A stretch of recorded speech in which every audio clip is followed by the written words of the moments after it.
A Story with No Limits by Victor T. Robinson II. Music playing loud in a club, and a guy named Michael is sitting at a bar drinking a Corona, and a girl named Megan walks to him and sits next to, and they start talking, and they like each other, and they end up having sex, and they are really going at it. Then the sex subsides and Michael is exhausted and Megan thinks it time to go, but Michael grabs her because he wants her to say, "Michael, where you going?" Megan, "We done having sex, I thought you going to kick me out." Michael, "You don't have to go if don't want to." Megan, playfully, "Okay." Michael, "Tell me, what do you do for a living?" Megan, "I work at Tiffany, I sell jewelry." "What do you do?" Michael, "I am a school janitor at my old high school." Megan, "You are a janitor?"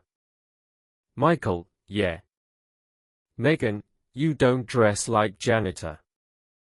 Michael, "Well, that's how I like to dress when I am out. Being a janitor is just a job." Megan, "You ever wanted to something else besides being a janitor?" Michael, "Yeah, I always want to be an actor or a guy who writes the movies, but you know I've been through so much in my life when I was married." Megan, "You were married, what happened?" Michael, "Well, I was going to tell you." Megan, "Okay, sorry, go on." Michael, "Well, her name Natalie, we had been married for 5 years until I caught her cheating on me with another guy. I was so angry with her, she said it didn't mean anything, then I kicked her out and she went with him. She was a lawyer at a very well-known law firm and he was also a lawyer, and I believe they had more in common. That what made her go with him. I think she went to Chicago." Megan, "I am sorry that happened." Loud music is playing in the living room. Megan, "Who is that in there?" Michael, "That's just my sister Danny." Megan, "Her name is Danny. What, is she a lesbian?" Michael, "Yeah, she is." Megan, "Oh, sorry, I don't mean to offend." Michael, "It's okay." Megan, "What does she do?" Michael, "Well, during the day she is a tattoo artist, at night she has a band who rocks in some of the bars in the city, and she used to play Joan Jett music in a tribute band." Megan, "That sounds good. I love Joan Jett." Michael, "Danny would love you." Laughing, "I am thirsty, are you?" Megan, "Yeah, I am a little parch." Michael, "You cool with some OJ?" Megan, "Yeah, I would love some OJ." Michael, "Okay, I be right back." Michael puts his boxers on and walks out the room, and he sees a room of Danny's friends, Jennifer, who is a ex-movie star who was big in the 90s, and Lover, Bella, who owns her own nightclub called Sapphire. She used to be a cop until she won the lottery. Laurie, who used to be married to a drummer of a famous band until he left her for a groupie. Now she teaches music at the same high school where Michael worked, and she sees him every day, and she always talked to him, but she never actually say what she wanted to say. Laurie is bisexual. She doesn't really like to label herself. Her last relationship was with a soloist she met at a concert, and they had a rocky relationship. The soloist had her own problems in her life which led to them breaking up. And the other girl is a new member of this group, a former lover of Michael who is now a bodybuilder named Ebony. Michael greets them, and he walks in the kitchen and sees Danny making out with a girl in the kitchen. Michael goes in the fridge and gets some orange juice, and Danny tells her friend to go in her room, she will be there in a minute, and her friend kisses her. Then she walks out the room and Danny is looking at Micheal. Michael, "What?" Danny, "What hell are you doing walking in this house like that?" Michael, "Well, I thought the ladies wouldn't mind." Danny, "Well, if you were a girl, maybe you got a woman in there. How is it, somebody I know?" Michael, "No, you wouldn't know her, I just met her tonight." Danny, How do you know? Does she has any tattoos? Michael, I don't know, let me go check. Danny, yeah, you go check. You know, when I do tattoos I put my special signature on it. Michael, oh yeah. Danny, oh yeah. Michael walks out the kitchen back into his room where Megan has turned the TV on and Michael hands her an orange juice. Megan, thanks, drinks. Michael, you ready for round 2? Megan, oh yeah, are you ready? Michael, this time we keep the lights on. He sees her fully naked and her whole lower body is covered with tattoos with Danny's signature in it, and while he and Megan are having sex, Danny is entertaining her guests with her Joan Jett CD, playing her favorite song Crimson and Clover, and she pulls out her guitar and starts playing the tune and rocking the house. Michael and Megan are enjoying the music while they have sex. The next day Michael gets up and he and Megan wake up kissing, and he gets dressed and he tells Megan she can stay if she wants, and he tells her about the baby shower that going to be happen today for Bella, and he leaves Megan in bed and he sees Danny passed out in her room, and he walks out the door and he gets in the car and he goes to school to work. At the end of the day, Principal Lana Turner calls Michael from the hallway to come in her office, and he sees his niece Valarie sitting down. Principal Turner said she tried to contact her parents, but they are out of reach. She tells him that she has been difficult and she was caught marijuana in the bathroom and she is going to be expelled, and on the expression on Valarie's face determines she don't care, and Michael tries to save from being expelled and Principal Turner sends Valarie out of the room, and Principal Turner walks over to the front of her desk and she sticks her barefoot in Michael's crotch. And she says, if you want to save Valarie you have ravaged me, and she strips and starts making out with Michael, and Michael stops insane the things I do for my family, and she cleans off her desk, and Michael and Lana starts having sex on her desk and she is making a lot of noise. 10 minutes later he walks out of her office and Valarie, and she looks at him, you just slept with my principal, didn't you? And he says, don't tell your parents this. I won't tell your parents about you almost getting expelled, and she says okay. Michael and Valarie pull up to her house and they get out and Valarie unlocks the door and they walk in the living room, and Valarie tells her mom Julie about almost getting expelled, but she doesn't say anything about Michael's secret. Julie tells her to go upstairs and wait for her father Jason to come home, and Michael sits in the kitchen watching Julia cook dinner for her, Valarie and Jason. Michael, so how is everything else? Julie, everything has been great. How have you been? Michael, I've been good. I haven't seen you and Jason in a while, not even at school, so what is up with that? Julie, we've been kinda busy around here. Me and Jason have been putting some personal time aside for each other, trying to work out differences. Michael, oh, I am sorry for that. I hope you guys work out stuff, but I still don't understand why Jason hadn't invited me over here or Danny. Julie, well, you have to talk to him about that. Julie walks away from him cold, and Jason shows up in the driveway. In comes in the house, and Julie goes to the door, and her and Jason have a conversation that Michael can't hear what going on, and they start talking about Michael. And Jason walks over to Michael. Michael, it's been a while, what haven't called me? Jason, you know, Michael, I am glad that you took the time to deal with Valarie in school and also with bringing her home, but it's time for you to go. Michael, excuse me, what your problem? Jason, you don't call me or Danny your own family in 2 years, man, what the fuck happened to you? Jason, remember what you did to my friend at his wedding, fucking his wife on her wedding day? That what you did? You humiliated me and Julie. And the way you just treat the people in your life is disrespectful. Michael, First of all, that girl was forced in that marriage. Second of all, I was going through a divorce and she wanted some relief and I gave it to her. Then she realized she loved your boy and ain't they still together? And third of all, we are fucking family and you don't give up on family. I am not the same guy that I was 2 years ago and I am sorry that I shame you and Julia, but why don't you talk to Danny?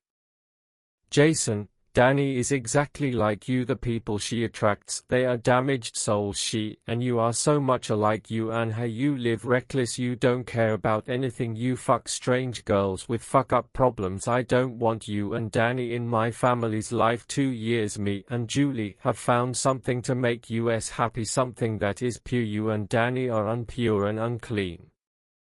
Micheal, all right, I am out of here, you fucking freak. You just like dad, you want us to be in your image ever since you got high and mighty as a fucker banker. You think us as shit. Well, fuck you and your wife.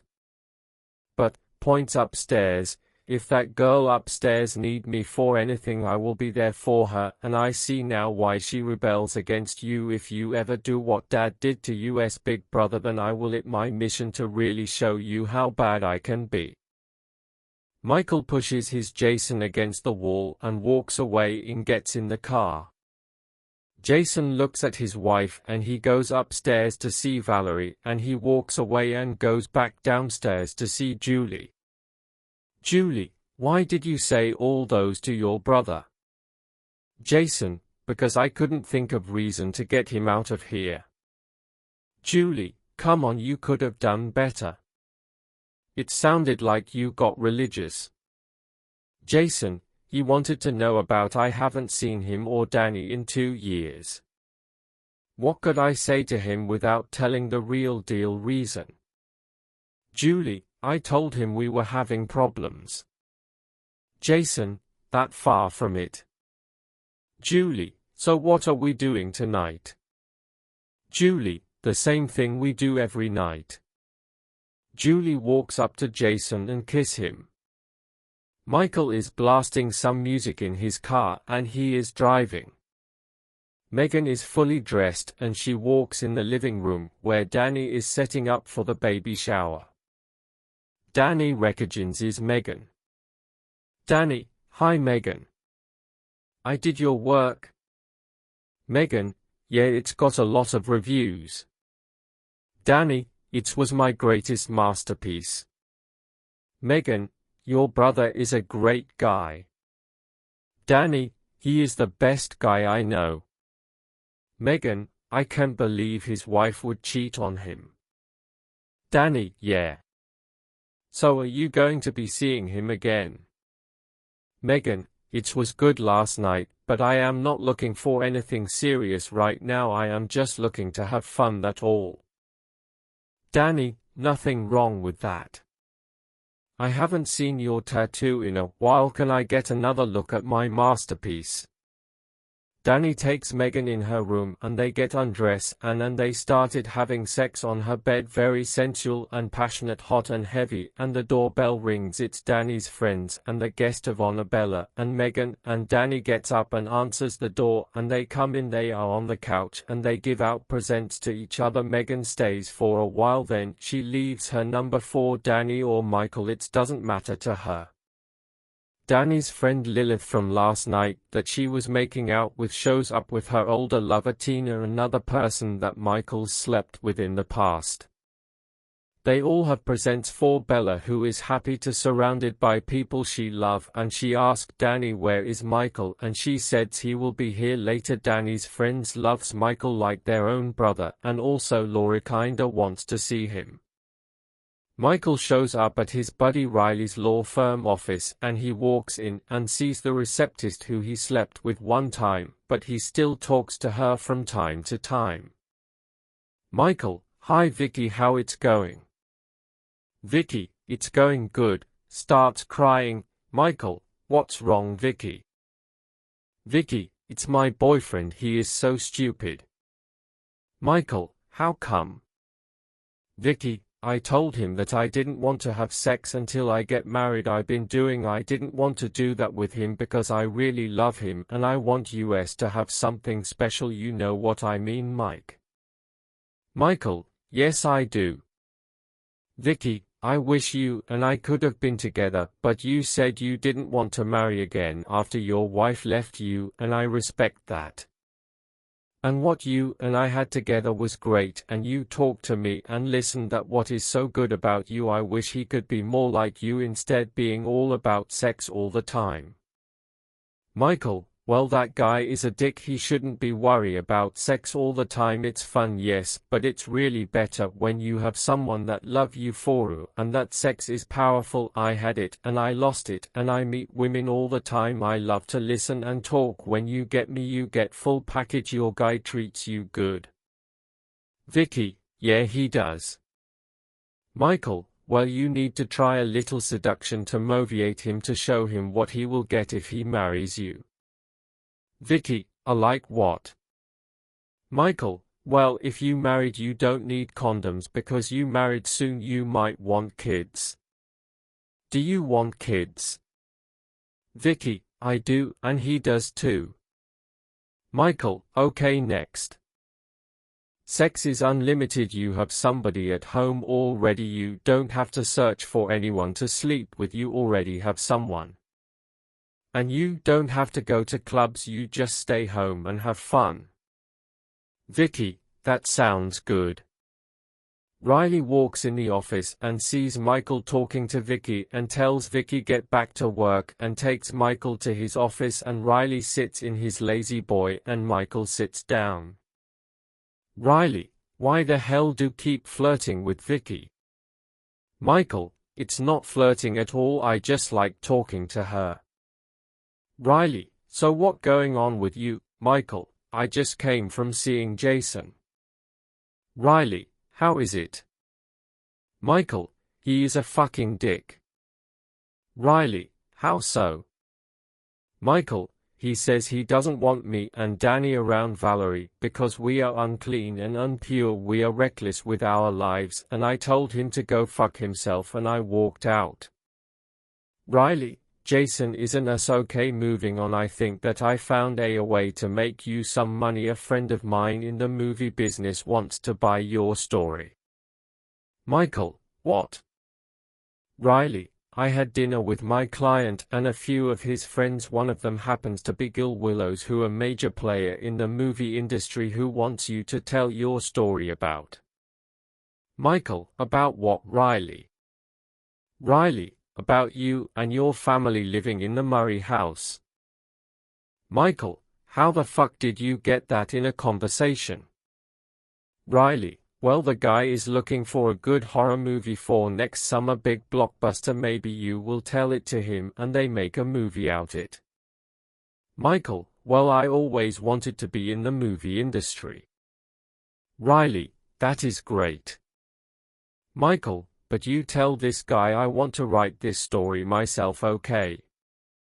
Riley, I will do my best.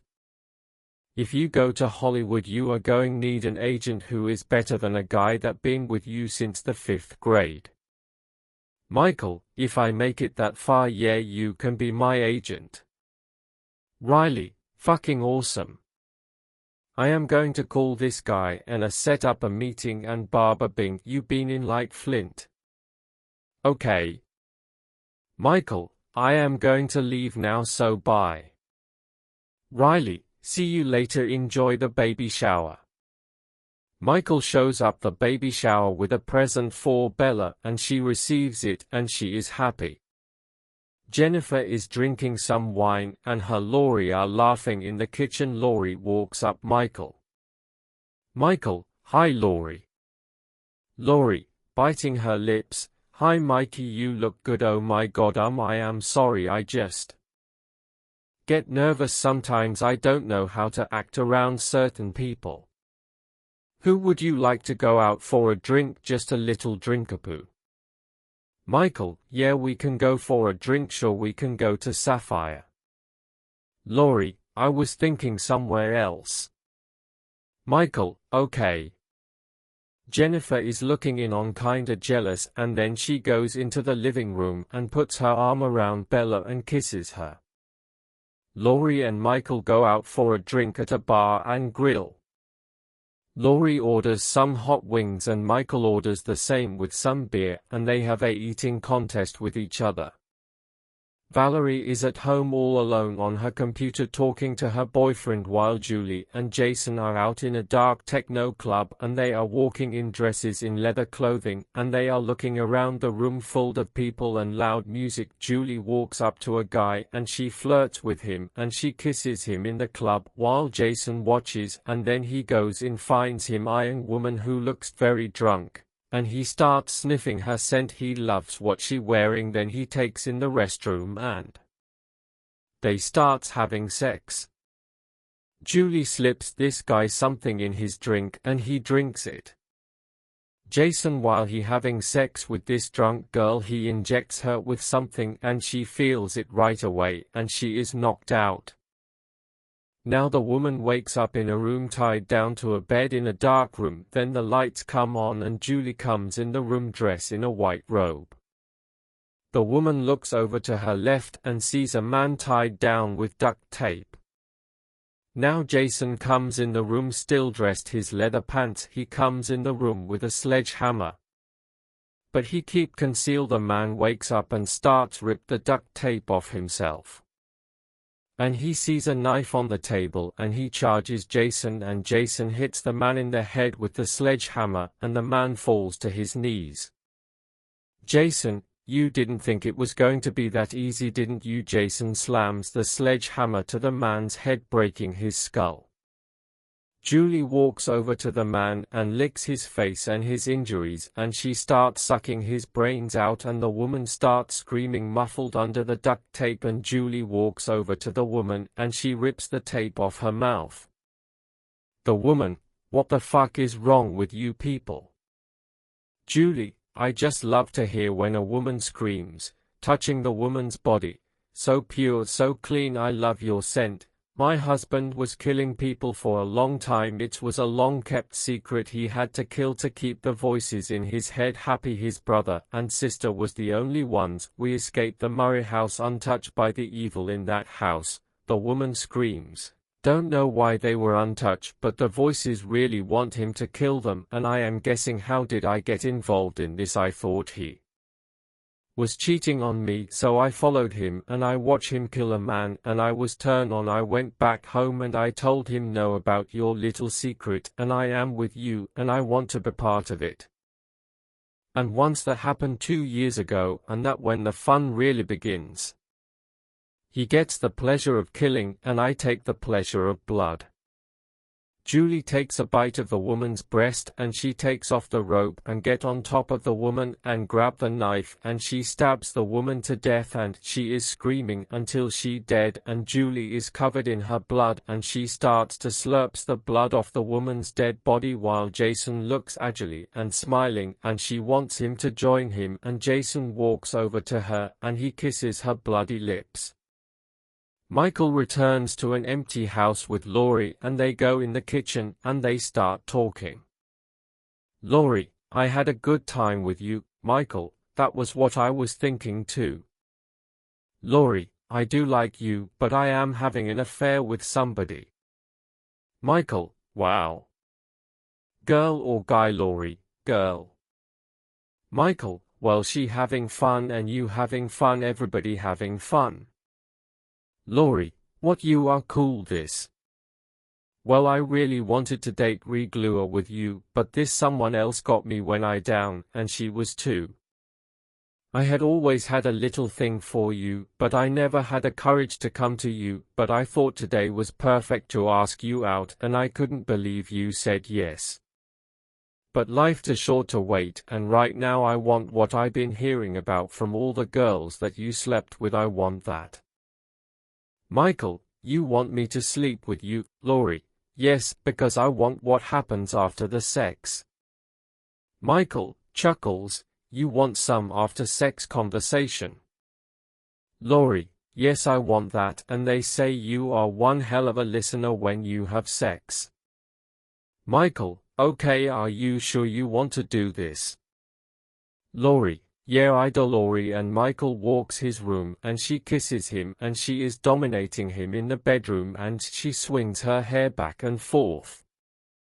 She is kissing him on his chest and she's sucking on Michael's nipples and she is rubbing. She swings around her body facing the TV and she is screaming really loud that the neighbors can hear her and the dogs outside are barking loud. Laurie swings back around, ended up swing her leg in Michael's face, then they come at the same time and she falls on him. 2 minutes of huffing and puffing, then Laurie starts talking. Laurie: well, I am too tired to talk. Michael: me too. Laurie: well, let's just go to sleep. Michael and Laurie go to sleep. The next day Danny is working at her tattoo shop and has her niece Valarie chilling with her, and later they walk to a cafe together for lunch and Danny sees Valarie's friend Jamie kissing an older woman and Valarie walks behind her and sees Jamie. Valarie: what are you looking at, Danny? Danny: is that your friend Jamie? Valarie: yes. Danny: who is that with her?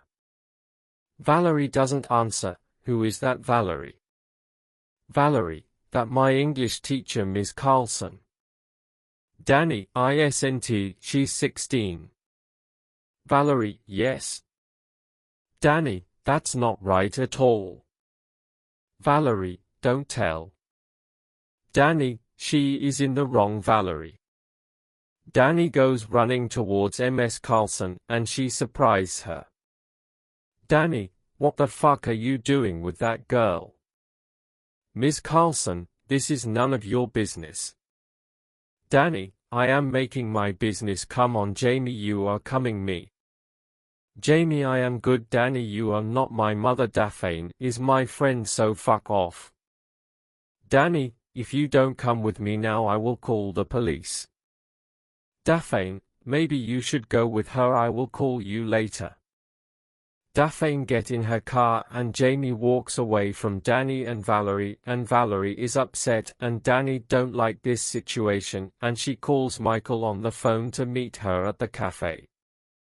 15 minutes later Michael shows up and sits down at the table. Michael: what's going on here?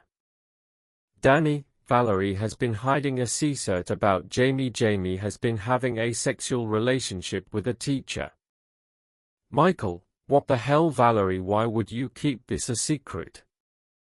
Valarie: she is my friend and she told me not to. You will never trust me again. Michael: this isn't about trust. Who the teacher? Valarie: Ms. Carlson. Michael: Daphne. Danny: don't tell me you slept with her. Michael: no, she looked like she had a lot of problems. I can't believe that she would do that. Danny: that's not all to prove that she been having sex with Jamie. Valarie told me that Jamie show her pictures of the two of them naked on her phone. All of her friends at school know all about this. They've been keeping it a secret until. Michael: do you know how serious this is, Valarie? That woman is violating Jamie and exploiting her with these photos. She is raping that girl. Valarie: no, she's not. She is in love with her. Michael: you know what, your parents are ones that need to talk you about this. Valarie: don't, Uncle Mike. Michael calls Julie and tells her what's going on and Julie comes to the cafe and talks to Valarie about the situation and Valarie looks at Michael and she says she hates him and she and Julie leaves. Danny: I didn't know how to handle this. Michael: it's okay. Danny: what now? Michael: I am going to go to Jamie's house and go talk to her mom Amy. You just do what you do. Danny: okay, CYA at the house. Michael shows up Jamie's house and he sees her mom in her garden. Michael: hi Amy. Amy: Mikey, I haven't seen you since the funeral. How you been? Michael: I been better. I am sorry, I got some bad news. Amy: what? Michael tells her everything and she is upset. Amy calls Jamie's cell and Jamie shows up at home and sees Michael in the living room. Jamie: Tell your niece we ain't friends. Amy, give me your phone. Jamie, no me, get me the phone. Jamie gives Amy the phone and Amy looks through the pictures. Amy cries, "What have you been doing with this woman? You let this woman do Thisu." Jamie, "I love her and she loves me." Amy slaps Jamie. Amy, "What the fuck were you thinking? That woman took advantage of you. She shouldn't been that close to you. She broke laws and she is going to jail for what she done to you. You are still a fucking child. She shouldn't been with you like that. Go to your room now. I be up there in a minute." Jamie stomps her way upstairs, leaves Amy and Michael in the living room, and Michael stands up. Amy, "I can't believe that woman did this to my little girl. She took away her innocence. She will never know what real love is. That bitch has to pay." Michael, "I know you've been through so much this year, and to have this happen, it's just puts you down more." Amy, "Thanks for bringing this for my attention." Mikey. Amy hugs Michael. Amy, "Don't be a stranger." Michael, "Okay." Michael leaves. Amy calls the police. Michael heads to Principal Lana Turner's house and he knocks on her door, and she comes to the door dressed in a long red dress with her bottoms pumped up. Lana, "Hi Mike, if I knew you were coming over I would have got a little comfortable." Michael comes in and sits on her couch and Lana pours herself a glass of wine. Michael, "I am not here for a social visit. I am here to give you courtesy and letting you know about your teacher Daphne Carlson has been having a sexual relationship with a student named Jamie Myers." Lana gets serious. Lana, "Daphne is abusing Jamie. What the fuck?" Sits down. "This is not good." Michael, "Daphne had photos of her and Jamie having sex and Daphne sends photos of her naked to Jamie, so that when she goes to jail." Lana and Michael finish their conversation and Michael walks out the house and gets in his car and drives away. Michael shows up at Jason and Julie's house and he knocks on the door. Jason answers it and looks at Michael and invites him in.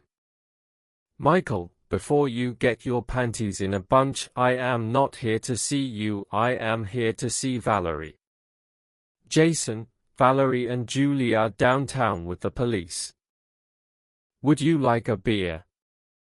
Michael, "Sure." Jason gives Michael a beer. Jason, "I am sorry about what I said about you and Danny. I didn't mean it. I just had a lot of anger since I saw 2 years ago me and Julia been trying new things to make our marriage better. We were having a lot of problems and I keep going back to high school. Remember all the shit that we went through all those years, and you and Danny gave us a lot of help with Valarie when she was a baby. Even though you live your own lives, you still was there. I never thank you. Guys, enough. So I said a lot of fuck up things, so I am sorry, and me and Julie would like to invite you to dinner this Sunday night. You and her can invite it who you want." Michael, "This feel good like we used to, and you know what, if you want I got some steaks in the fridge. How about I bring it over this Sunday and we can cook on the grill?" Jason, "That sounds good. Yeah, that will be good." Michael phone rings and it's Laurie. She needs his help with something and he hangs up and he and Jason say their goodbyes.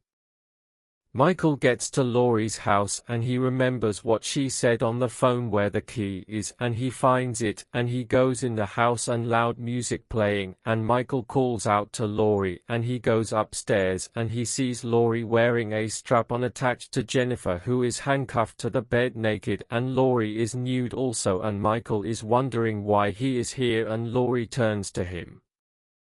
"Laurie, well, you here?" Michael, "Okay, what's up? Is that Jennifer over there?" Jennifer, "Hi Mike." Michael, "Why am I here?" Laurie, "Well, I was trying to put lotion on this thing for to play with and," she's blushing, "I accident use super glue and now I am stuck inside of Jennifer's vagina." And the reason call you because you know I can't call anyone else. Well, I need you to cut me out of this, and we have find a way to get this out of Jennifer. Jennifer, and please hurry, I need to be home before Bella comes from birthing class. Micheal, okay. Laurie, there is some scissors in the third drawer. Micheal goes to the drawer and pulls out the scissors then and cut Laurie out of the strap-on, and Laurie slide out of it and she put on some clothes while Micheal is looking inside Jennifer with a flashlight, and he looks at Laurie. He tells her to lube up her hand and try to pull it out of her. Laurie stick her hand inside of Jennifer to pull out the dildo, and she is trying her damnest, but it's stuck between a few layer of skin on two sides, and she keeps tugging, which is actually revving up Jennifer engine. Laurie doesn't think she can do it, so she tells Micheal to try, and Jennifer said, I don't think that a good idea to have a man inside me. I haven't never had it near me, and I don't want him to touch me down there. Laurie says either that or Bella finding out. Okay, Micheal, do it and rip it out. Laurie unties Jennifer. Micheal lubes his right hand and sticks it inside of Jennifer, and he grabs it and he tries to pull it out, and he is tugging it, and Jennifer is moaning sexually, and Micheal tells her he can rip it out, but it's going to hurt. Jennifer says just fucking do it. Micheal ripping Jennifer's skin and pulls out the dildo with skin attached to it and drops it on the floor, and he sees his hands with blood on his floor. And Jennifer got blood coming out of her, and Laurie grabs Jennifer's clothes, and Micheal runs to the bathroom and grabs a towel to he ties it around Jennifer, and Laurie is outside starting up the car, and Micheal is carrying Jennifer to the car, and he is calming her, and they are at a hospital where she is being admitted to, and they are standing in the waiting room. Laurie, so I guess you know who I've been sleeping with. Micheal, I could never believe that you and Jennifer are or were lovers. Laurie, this was going to be the last time. Micheal, that's why she was looking at me the other night like I was pissing on her rug, so what happens now? Laurie, I haven't figured out much yet. But I do know what I want, that is you, Micheal. Micheal, you are awesome. I would like to hang out with you more because you are so cool, and after today I think you are perfect. But we got a lot loose ends in our life we have to tie up before we can get together. Jennifer walks out into the waiting room. Jennifer, you tore layers of my vagina and it burns down there. Micheal, I am sorry Jennifer, but at least we got it out. Laurie, I am sorry Jennifer.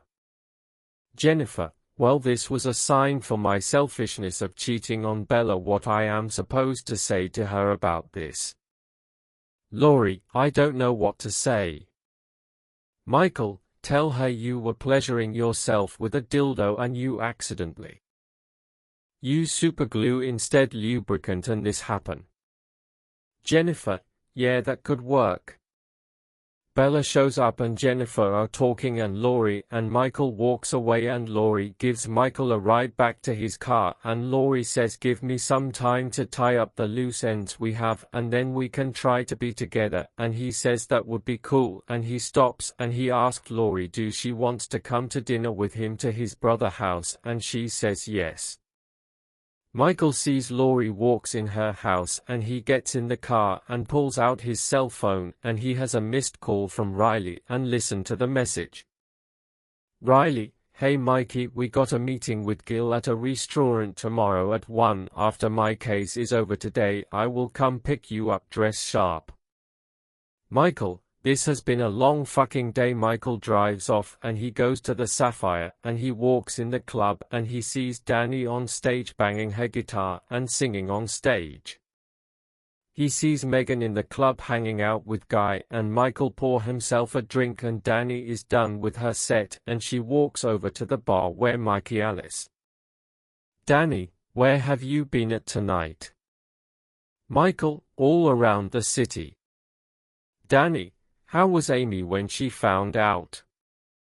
Micheal, well, she wants Daphne to pay and she will as we speak. She is locked up.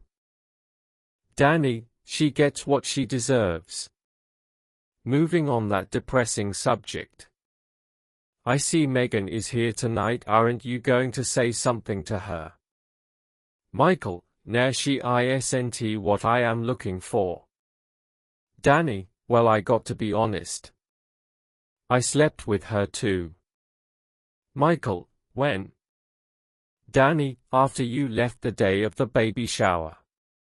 Micheal, really? Danny, just about everybody in this city comes to me first about getting a good tat. I knew she was one of my masterpieces. Micheal, you were right. Get up, I am going home. I had a long Saturday. Oh yeah, and you are invited to dinner at Jason tomorrow night. Danny, really, that was unexpected. Micheal, yeah, he said you can bring somebody if you want. Danny, all right. I see you later. Danny gets on stage and she starts a new song and she is rocking the stage and Danny is revving on the guitar. Later on she spends some time with her band and is drinking her ass off. She is being approached by an old flame named Mila. She is in the entertainment industry. Mila and Danny starts having a good conversation and leads up to her being at her place in the Hamptons, and she gets up the next morning and find herself with Mila and she slides out the bed and puts her clothes on and runs out the hotel, and Mila wakes up looking for Danny. Micheal walks into the meeting with Riley and Gil. They shake hands and Gil is really anxious to hear about Michael's story. Gil tells Micheal to tell his story and Riley and Gil are silent. In 1990, Micheal narrating, well, my dad was in the army. We mostly lived here in California, and he decided to move to Virginia to work at Walter Reed Hospital in D.C., but he found a good home in Virginia. This house was beautiful. It's had a large field surrounding the house. One of the reasons he bought the house because of the Civil War battles that happen on this land. I was 10, my brother Jason was 15 and my sister Danny was 7. We moved in, everything was fine until we went to bed. That when the house came alive and I was sleeping really good until I heard screams coming from the hallway. I walked out in the hallway and I saw a nurse taking care of wounded soldiers, and she comes to me and she wanted me to get me and my family out of the house. Then a man with no face killed the nurse in front of me. When he went away, I was standing in the hallway and I pissed my pants, and I knew my father wouldn't like that, so I kicked my PJ off and I threw it in the garbage and got back in the bed. Well, I was scared shitless, man. That same night Jason got thirsty. He went downstairs for a glass of milk and he said he saw a man walking around with a bandage on his face, and he looked at him saying, you have to leave this place because the others here don't like us living here, and they will hurt you if you stay. And then he gets his head blown off, and my brother told me this the next day. That night he told my dad this story. He didn't care about it. He told him stop making up stories and sent him to bed.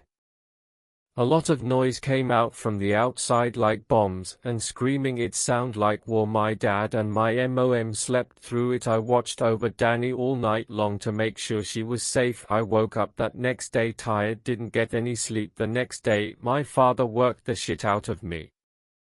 Me, Jason, and him worked in the field, straightened things up, and the house was fully furnished so we didn't have to bring anything. But my dad didn't like anything they left, so we are throwing everything out, and we get done before noon, and I take a nap because I know tonight they're going to be trouble. Jason thinks it won't happen again. It's nighttime again. I am in my bed looking around. I tired to stay up, but I am getting very sleepy, and before I close my eyes I am so tired I see something in front my doorway, but I fall asleep. Then I sleep for a while, but I started feeling something sliding in bed with me, and then something puts its arms around me and squeeze me tight, and I can't move. I can't scream. Could see Danny sleeping, but something is lurking over her. I call out to her, but I can't talk. I am completely helpless. Then the Feeling subsides and I fall out of the bed, waking up Danny, and I hit the floor hard, and Danny, my little sister, screams mommy, and mom runs to the room and she sees me on the floor. I fall out of bed, hit the hardwood floor, I bust my head open in the back, I had coming out of head, and mommy looks at back and she smells something weird and she looks at the bed like something was laying next to me. She sees dirt and bed. While this is going on, my brother is in the next room. He told me he went to a corner in the room to get his bat and something grabbed him in that corner. He dropped the bat, ran out the room. My father is still in his room sleeping while my mom trying to determine to take him to the hospital. Jason is in the hallway looking at the bedroom that is usually closed off. Mom and dad know why.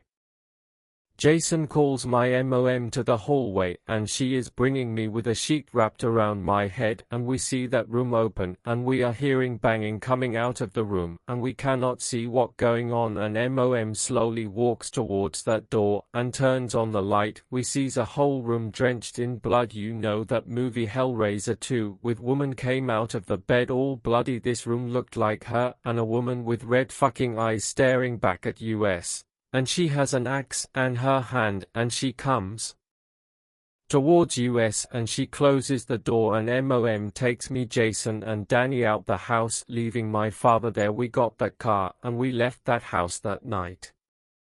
My father slept through the whole night. We was in the car the whole time. We didn't leave the house. We had nowhere to go. We went back in the house. My head wound wasn't serious. Me, Jason, we didn't want to stay in this house, but mom said we got no choice, money tie in the house. But she and dad have a conversation about the crazy shit that is going on in this house, but he believes that we all full of shit, including mom. He says that the house is just full of history and it's just replaying it. And my father thinks it's cool that this shit is happening. He never actually see a fucking ghost. We been seeing them, not him. He be pass out from drinking. The third night was not fun. That night this whole place was jumping. This house and the land surrounding this place was full of spirits. This time my father is wide awake and he walking the house and he walking through these spirits like he doesn't care, but he meets the no-face man and he attacks my father, and my father tries to use rage to battle this ghost, but you can't fight a ghost, they fuck with you. My mom is scared out her mind. I look at Danny and I see she holding her hand out to someone I can't see, but I started to. It was the nurse I saw in the hallway. The man with no face is throwing my father around and he breaks his arm and his leg. Jason tries to get in the fight and the bloody woman with the axe comes out of the room and she comes towards us and she goes past us and she attacks the no-face man and she tells us to leave, and we get dad and we leave the house and we move back home, and we find out later that woman was Jolene Murray. This was her home, her plantation. Her husband died in that war. She turned her house in a hospital for wounded soldiers. The nurse was her sister. They were good people. Until an enemy of her husband came to the house and saw her taking care of enemy soldiers, and he killed all of the soldiers. Then he killed all Jolene freed slaves on her land. Then he wanted her. She grabbed an axe and she ran in the house and chased her to her bedroom, and she throws the axe down and she took her clothes off and she lay across the bed, and he gets on top her and she gets on top and she slides her hand to the floor and she grabs the axe and hits him the face with it. And she keeps on hacking him with axe. She got dressed and she calls up all his men and they came to the room and she hacked up all that came in the room, and one was still in the hallway and she got shot and she died in that room. My father was always honest, but this situation made him worse. He felt like less of a man. When that happened, he had to quit that job in D.C. and go back to California and find something else. My father still owns that house. He used some money he won gambling to pay for it, but he had no choice but leave it there. So we leave own an army base for a while. My dad got a job as AMP on base and I got my friends back and Jason got his girlfriend back. We left a piece of ourselves in that house. Even though it was 3 days, it felt like a long time. And I never actually thought about this in a long time, and talking about this kinda brought back some memories. That's that story. Riley, I think I am going to stay up late tonight. That shit happened to you, never told me about this. Micheal, I didn't have a reason to. Riley, well, what you think about the story? Gil, now that's a fucking story, that what I need, but I wish it was longer, but I like it's so real. And you said your dad still owns this house? Micheal, yeah, he does. Gil, that's good to know. I might have to go there sometime to get the feel of it. I enjoy that story, and I can see us working together. Shakes Micheal's hand, and Gil says goodbye and leaves Micheal and Riley. Riley, all the shit you and I been through, and you never told me about. You were attacked by motherfucking ghosts, dude. Micheal, yeah man, it was insane. If you think I am lying, I will take you there and leave you there on the land with them, and it's been a long time since I've been there. They have to be very eager to play with some fresh meat, but I am different than I was when I was 10. But they are ghosts, you can't fight them. That what makes them so dangerous. But people, I am good with that. Riley, can we talk something else please? Later on that day, Micheal, Laurie, and Danny, who couldn't find anybody. Valarie answers the door, and she gets the steaks from Micheal, and she hugs him, and she says she's sorry. Valarie gives her dad the steaks, then she leaves with her friend Dana going to the movies. Danny feels weird being here. She doesn't feel like she knows Jason anymore. Micheal, Laurie, Danny, Julie, and Jason are sitting down eating dinner, and Julie brings out dessert. Danny tells Jason she wants to talk with him alone, and they go outside. Jason, okay, you got me alone. Danny, I am getting a feeling from you that you don't want me here. Jason, I am feeling like a stranger in here. Jason, I am sorry that you are feeling this way, but I do want you here. Danny, why haven't you tried to talk us or invite us over here? For 2 years, we didn't get any contact with you until Micheal brought Valarie home the other day. Do you hate us? What is it? Jason walks up to Danny. Let me tell you something, Danielle, no matter if I don't have contact with you or Micheal, I still love you both, even though I got my shit to deal with, and I know I abandoned the both of you in 2 years, and I gonna tell you what happened 2 years ago. Nothing to do with Micheal ruining my friend's wedding day. After 16 years of marriage, Julie found out about a secret part of my life that I keep to myself, and she is now involved in it.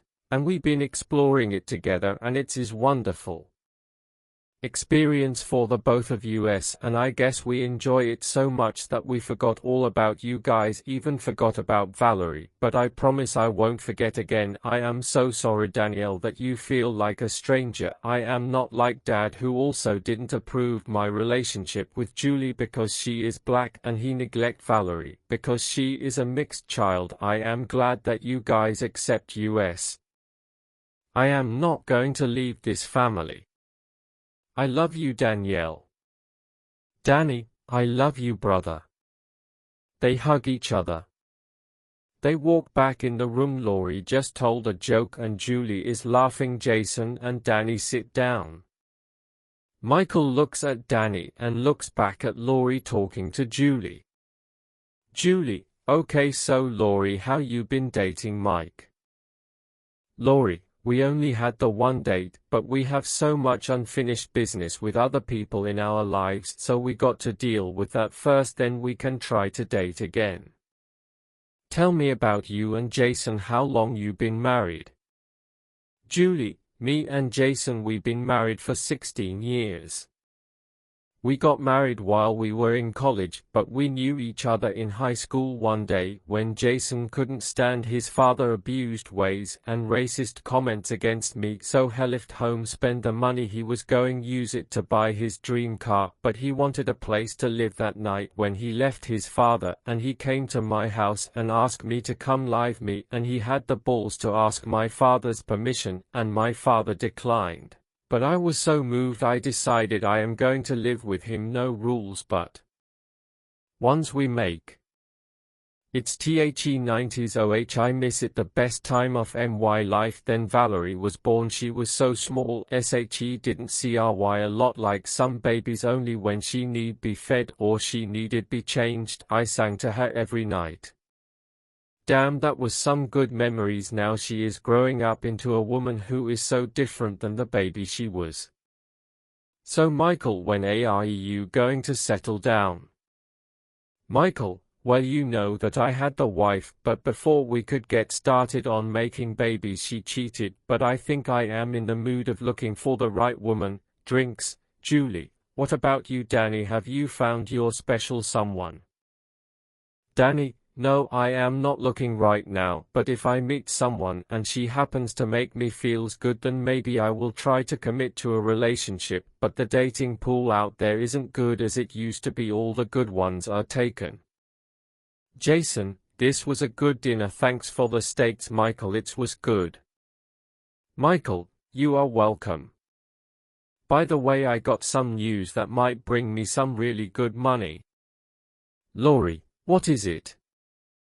Micheal, well, I had a meeting today with a man from Hollywood who wants to make a movie based on my you guys' experiences at the Murray house, and he is going to write it, and he said it's going to make one hell of a movie. Jason, so you are going to make money off this? Micheal, I don't think you should tell that story. Micheal, already did. Jason, it wasn't right for you to tell that story without our permission. I don't want to say. Micheal, I can't believe you upset. This is going to be good for us. Jason, well, just forget about it. Congrats on it. They finished up their conversation, then Jason and Micheal leave on a good note. Danny, Laurie and Micheal leaves. Danny and Micheal returns home after dropping Laurie off. Danny gets on the phone and calls Mila. Micheal goes in his room and closes the door. Friday afternoon, Riley is in court defending a woman who killed her daughter because she was jealous of her relationship with her stepfather, but this is the verdict day and she is guilty. She is sentenced to death, and the woman breaks down and is looking at Riley like she wanted to kill him. Riley tells her she should have took the plea, but she thought they wouldn't convict her, but she was wrong, and she blames Riley for her losing her case, and she threatens him as she being taken away. Riley is coming home and he sees his wife Molly in the yard planting her marijuana plants in her fruits and vegetables garden, and it gives it a certain flavor. Riley kisses Molly. Molly tells her that her brother Mickey wants you to bring Micheal to his place to see him. And you know why, baby? Riley says, you know, it's been a long time since these two seen each other, right? Molly, she says, I know, but that what he wants. Riley calls Micheal and tells him to be ready tonight, we got somewhere to be. Molly is happy and she walks in the house and she sees a picture of her brother Mickey and her other brother Kenny with Riley and Micheal in high school dressed in football jerseys, and she smiles. Later that night, Riley is taking Micheal to see Mickey without him knowing, and they reach the house and Micheal has never seen this house before, and Riley goes to the door with keys and opens it. Micheal walks in, sees Molly sitting on the couch, and Molly tells Micheal, he been waiting for you. Mickey comes downstairs in a red satin robe and he comes up to Micheal and he tells Molly and Riley to leave. Now it's Micheal and Mickey. Mickey, it's been a while, old friend. Micheal, yeah, last time I seen you was that day I told you I quit. Mickey, it's been a long time, so I bet you're wondering why you're here, right? Micheal, kinda. Mickey, have a seat in the comfortable recliner. Micheal sits down and is looking around. Mickey, you like this house? Micheal, yeah, this is a good-looking house. Mickey, it's yours if you want it. Micheal, what, are you serious? Mickey, yeah, I am serious. You know I owe you a lot. If it wasn't for you leaving me and Kenny, then I would have never ended that part of that business. You were right about the cocaine and the heroin. It attracted a lot of attention. I hated that you were right. You was always smarter than us, and I know now why you didn't want to know anything. Well, I am sorry, Michael. I know you are anxious to know why I brought you here. Okay, here it goes. I am dying, Michael. Michael, oh shit man, I am sorry, what is it? Mickey, I have AIDS. Michael is speechless. Mickey, I had HIV for 3 years, then it became full term. I am also gay, and been gay ever since you known me. Michael, wow. What about all those girlfriends you had? Mickey, dude, it was just for show. Anyway, I am in so much pain, Mike. I don't want die painfully, so I made a will leaving some things to Molly and Kenny. You, Michael, I leave this house and my full bank account. I am going to tell something that I had always wanted to tell you, Michael. I had always loved you. Michael, really? Mickey, I don't mean love you like a brother. I love you like you love Natalie. I don't mean to make feel uncomfortable, Michael, but I had to get that off my chest. What do you think about that? Michael, well, that's a shock. I am sorry, Mickey. I am not be able to accept your love. Not saying anything wrong with that. Mickey, how that line from Seinfeld. Michael, I know you are a woman's man, but come on, you had to have a little gay experience to share with me. Michael, UHH. Mickey, come on man, I am dying. Michael narrating.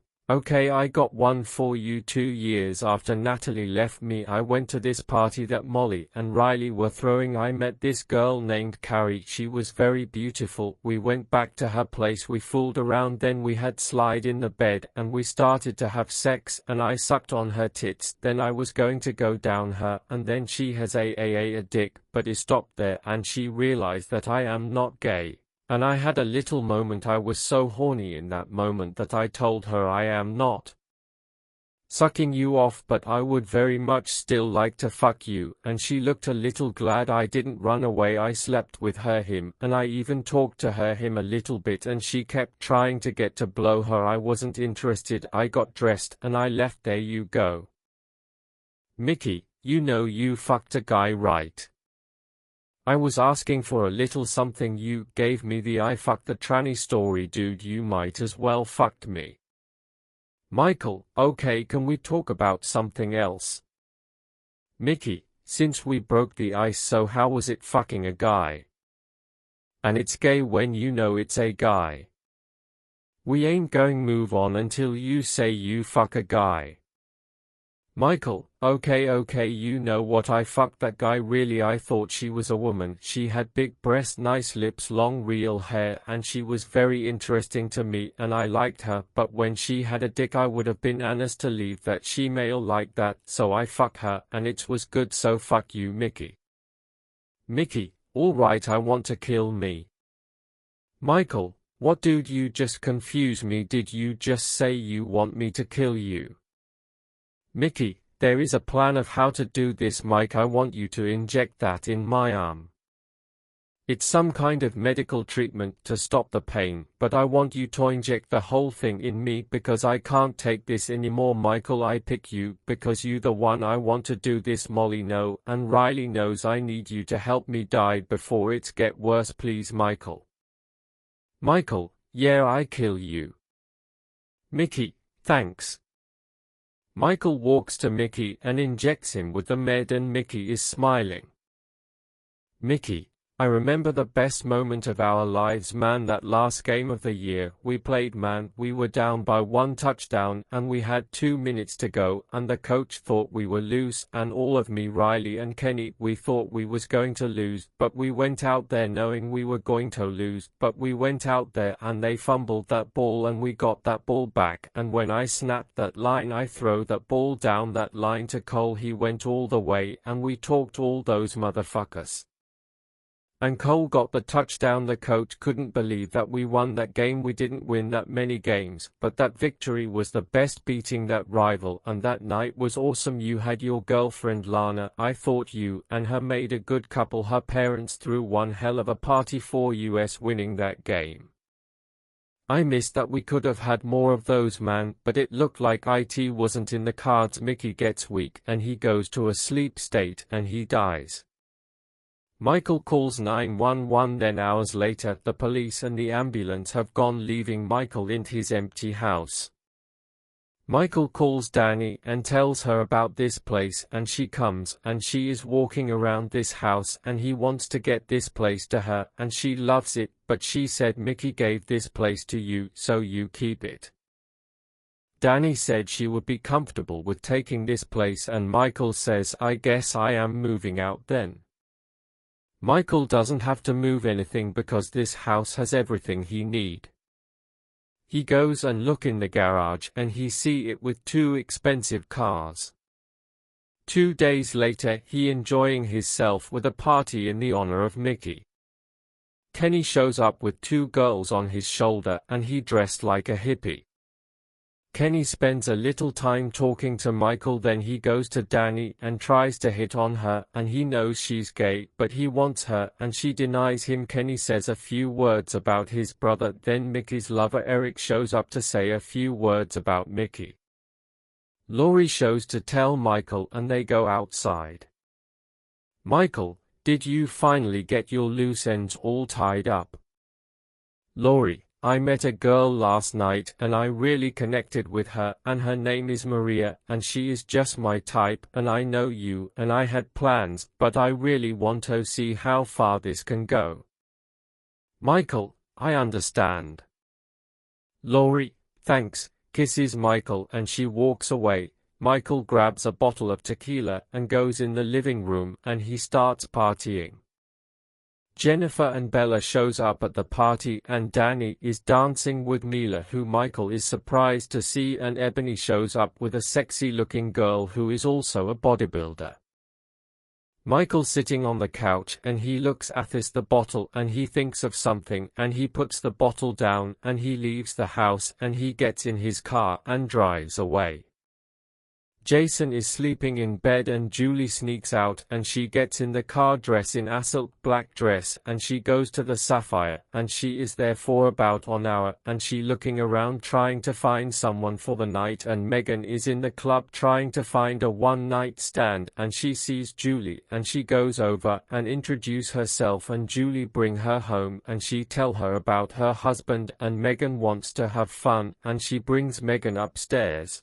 They slide in the bed with Jason, and he wakes up to Megan kissing on him. Julie strips and she goes to kiss Jason and Megan slides out of her clothes and Megan gets in between Jason and Julie gets away and stands in the corner and she grabs a razor and puts it in her mouth. She goes to kiss Megan and she slices her tongue with it and Megan realizes her tongue is cut and she panics and Julie starts slicing up Megan and Jason gets out of bed shocked that Julie is doing this in their own bed and he tries to pull her off of her and Jason grabs her and she slices Jason's hand. To make matters worse, Valarie is coming home. Megan is screaming and Jason hears Valarie downstairs and he pulls Julie off of Megan. And he hears Valarie coming up the stairs and Jason goes to meet her in the hallway and he closes the door. Valarie sees her dad and she hears something going on in their bedroom and Valarie is wondering what the hell is going on. Dad. Jason, honey, me and Mom, we are having an orgy. And you have to go somewhere else tonight. Valarie is disgusted. Valarie says if you want me to go then you going to have to let me get your car. He says the keys downstairs, go ahead, and she goes downstairs and he follows her and she notices her dad had a cut on his hand and she says you know you bleeding right, he says he knows. And she leaves and she drives off. He sighs. Julie is drinking Megan blood and Megan is barely alive and he opens the door and he sees her and she scares him and he closes the door and goes downstairs to patch himself up. Micheal shows at a house and he goes up to it and rings the doorbell and Lana Turner answers the door dressed in a pair of sweatpants and a UCLA t-shirt and she says sorry about Mickey and she shows her a six-pack of beer they used to drink when they was together and she invites him inside. Micheal walks in the house, she closed the door.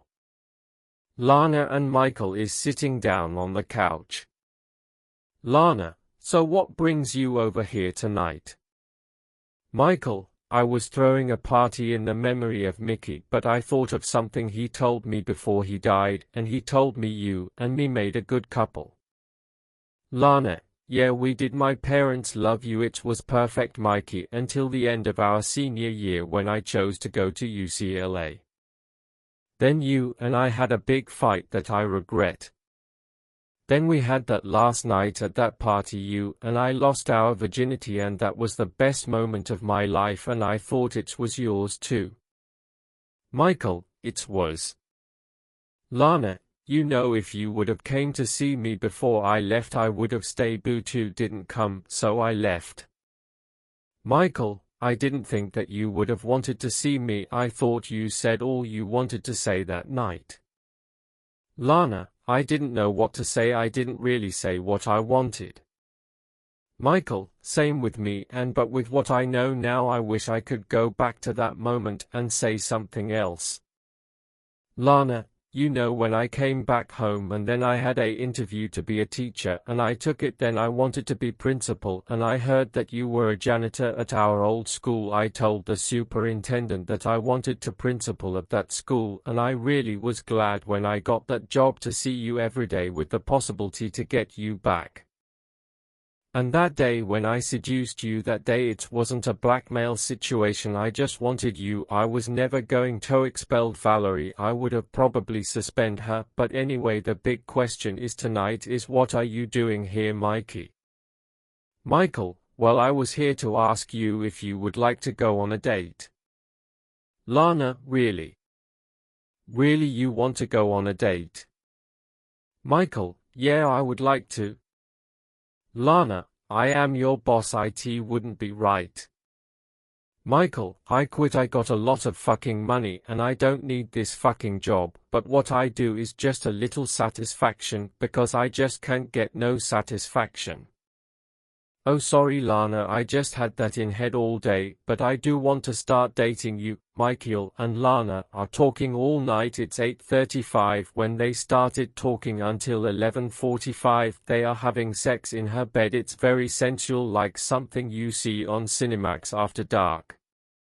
Then 15 minutes later he gets a call from his brother Jason and he leave Lana with a kiss and her very satisfied and naked under her sheets. Micheal shows up at Jason's house and Jason is sitting at table with the full moonlight hitting his face and he sees that Julie is not here and Jason wants him to sit down in front of him. And Micheal sits down and he sees a packed bag by the door. Micheal: why have you called me over here this time of night where I just came from a good place? Jason: I brought you here because I am tired of what I become. Micheal: I had to tell you this because I am not afraid of me, but I am afraid for Valarie. Micheal: what you have done, Jason? Jason: well, I've been killing men for a long time. Micheal: you killed men, why? Jason: I killed them because of my rage. Some of them were sex offenders. I found it in the book newspaper. Then some that anger me. I have a lot of rage that our Father bestow upon me through his childish ways. I have 23 men and I buried them in the old broken down hotel they slept in. Michael, Jesus man, you are fucking serial killer. Jason, this sledgehammer is weapon of choice. All that time Dad made me crush those rocks that was in our backyard for a punishment that I didn't deserve, but me, I am not the worst. Why do I confess to you? Julie found out about secret 2 years because she thought I was cheating and I was this man I was killing was trying to seduce kids at a park. I kidnapped him, brought him to the inn, and I smashed his head into the ground, and she saw me. She seemed relief, not scared or shocked. After that she wanted to join me in killing, but she wanted to kill women. I didn't want to kill people at random, but she did, and I helped her. It's made our marriage better that we had this secret between us, but she got crazier. She started drinking their blood the last time we killed together after I smashed a guy brains in. She starts sucking his brains, then she got a razor blade and slices up this girl and got naked on top of girl and sucking blood from her, and I got aroused, but I knew this isn't good at all. After that I wanted to stop killing. It's lasted until tonight. I was sleeping and Julie brought a girl home and they got imbibed and they started kissing and kissing me. Then all of a sudden she slices her and drunk from her in our own bed, and Valarie almost caught us, and it didn't seem that Julie cared. And it's scary because I don't know what Julie would have done if she would have walked in. Julie just left with girl in the trunk of her car. I say that was enough. Michael, this is fucked up. Jason, you and your wife are like Mickey and Mallory, the worst killers in the world. You guys are dangerous. You are the people we try to protect our families from, and now I see what changed. Jason gets you planned. Michael gets up. Where the fuck do you think you going? Jason, I am going to leave before she comes back. Michael, you killed a lot of people and you expect me to let you go? Jason, Michael, just give me a head start, please. Michael sees a purse on the floor and sees it Megan, and Michael gets a little teary eye and looks back at Jason. Michael, is this the girl Julie brought home? Jason, yeah, you know her, don't you? I knew. I told her never to go to Sapphire because I knew that if you touch someone in that club you would touch someone that you would know. Michael attacks Jason and has Jason against the wall. Michael, you fucking sick bastard, you got off when you killed all those people, or you got rage? Who fuck all those women you and her killed? You think you can just walk away from this? You got another thing coming. You can't walk away this. Jason pushes Michael to the floor and has him pinned down. Jason, I have to go. Mike, I have something I have to do. Even though I killed these people, I am still the same guy. All I am asking is a head start. Brother, I need some time, please. As your brother, give me the time I need. Michael looks into his eyes and he flashbacks to their childhood. Michael, okay Jason, go. Jason gets his bag and runs out the door, and Michael is upset and he waits for a while. Then he calls the police and they come over and start their investigation, and Julie shows up at the house and she goes in and she sees Michael talking to the cops, and she gets arrested and she is being read her rights and she is wondering what's going on, and Valarie shows up at the house and is wondering what's going on, and Michael sees her. And he tells her to call Danny to take you to her house, and Michael rides with the cops to police station to answer questions. They arrived at station and Julie is put in interview 1 and Michael is put interview 2 to give his story to a detective who is showing up to the station pissed because Megan was his sister, and he goes into the room with Julie and him and her go back and forth, and Julie isn't saying anything and she just staring at the detective all crazy looking. The detective is all frustrated because he wants to know what happened to his sister. Then Captain goes in the office and calls Detective Peters out of the room, and he tells him just go interview Michael. Tells everything that Jason told him, and they send police to the old inn and they started digging up and they find 30 bodies, men and women, buried, and they take them for autopsy, and Megan is not buried with them.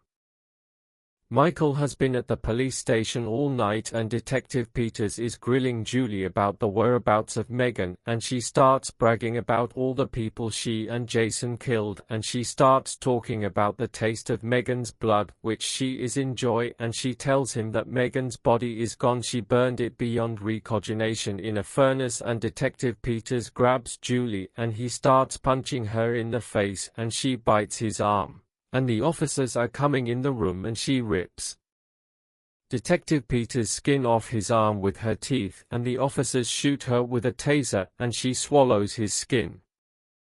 When she bit Detective Peters so bad she ripped a vein out of his arm with the skin, and he is bleeding out, and the other officers take him to the hospital. The detective partner Sam Winters goes in Michael's room and he asked him a lot of questions about Jason and Julie. And later they released Michael, but Michael goes back to Jason's house to think, and he has a lot of missed calls from Danny and Lana.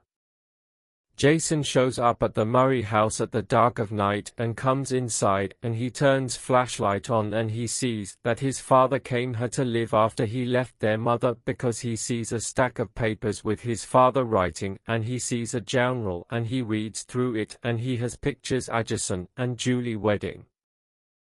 Pictures of Valarie at ballet recital at age 9, and he has pictures of Michael with Natalie. And he sees a lot of things that his dad had kept of them. Jason hears sounds in this dark house and he pulls out his sledgehammer and starts slamming stuff and screaming in the house, "Come and get me." Michael thinks about the Murray's house and then he knows where he is, and he calls Detective Winters and he hesitates, then he tells him where his brother is, and they called Virginia PD and they go in the house and they find Jason dead with his sledgehammer's pole stuck through his body with the hammer part sticking out.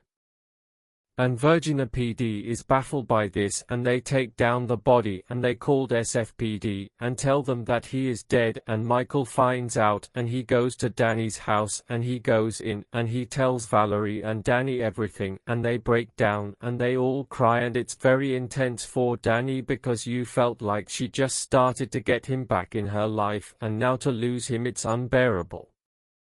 Detective Winters walks up to Julie and he tells her that Jason is dead, and she is full of sorrow, and in that moment she writes her confession and she wants a plea with the cop assaulting her. They take it, no death penalty, life in prison, no parole. She gets locked up and her cellmate is Daphne Carlson, the schoolteacher who in for sexually abusing 16-year-old Jamie Olsen, who was her daughter's friend, and Julie kills Daphne a few weeks later.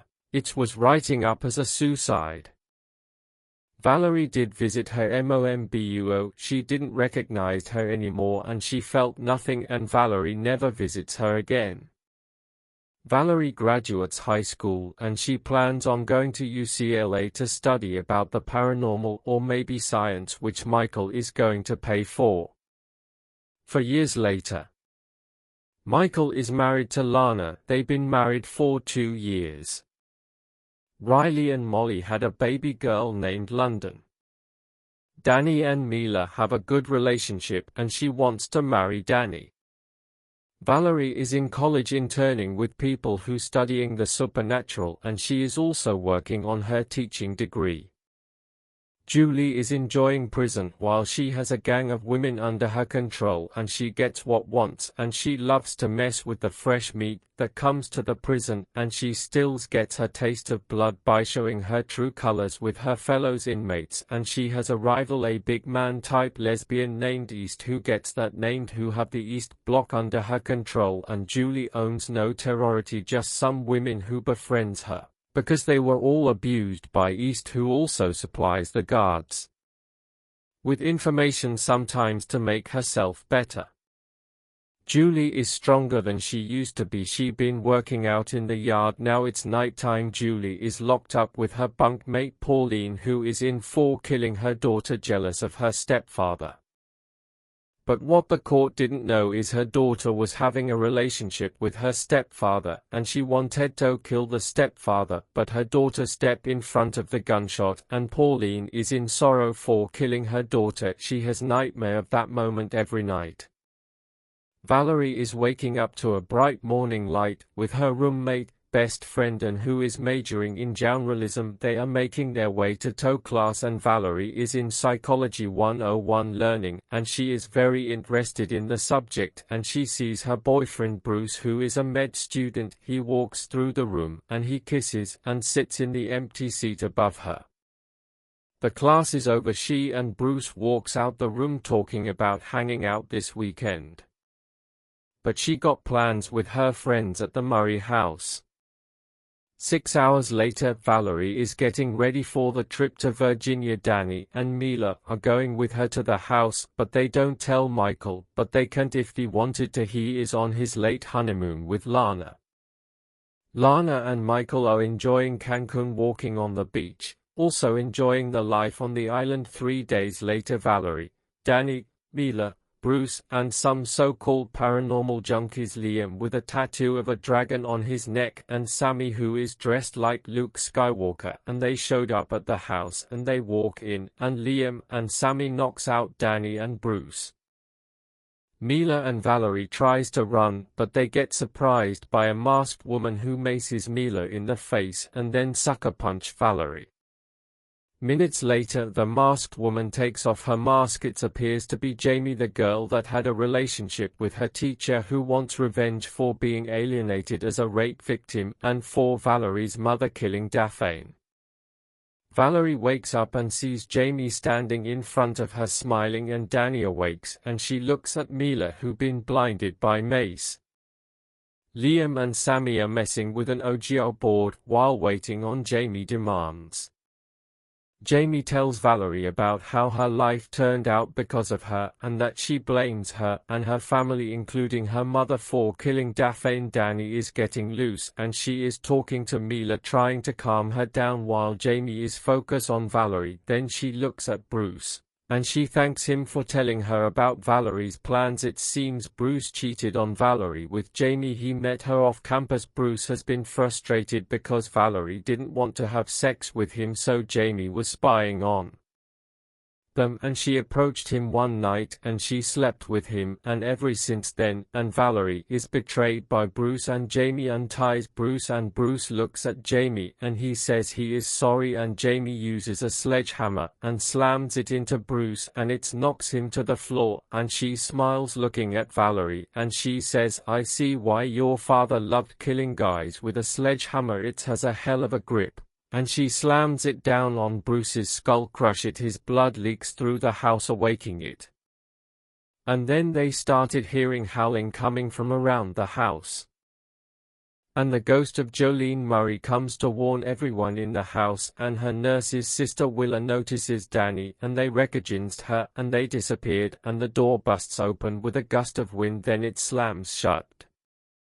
The man with no face grabs Sammy and rips his face off, and Jamie looks shocked and she shoots at the man and the bullets go through, and Danny gets untied and she unties Valarie. Then they get Micheal and they try to go for the door, but it gets blocked by a dead soldier. Then they decided to run upstairs. Liam gets picked up in the air by a large rebel soldier and it throws him to the ceiling, and he goes through it and it breaks every bone in his body.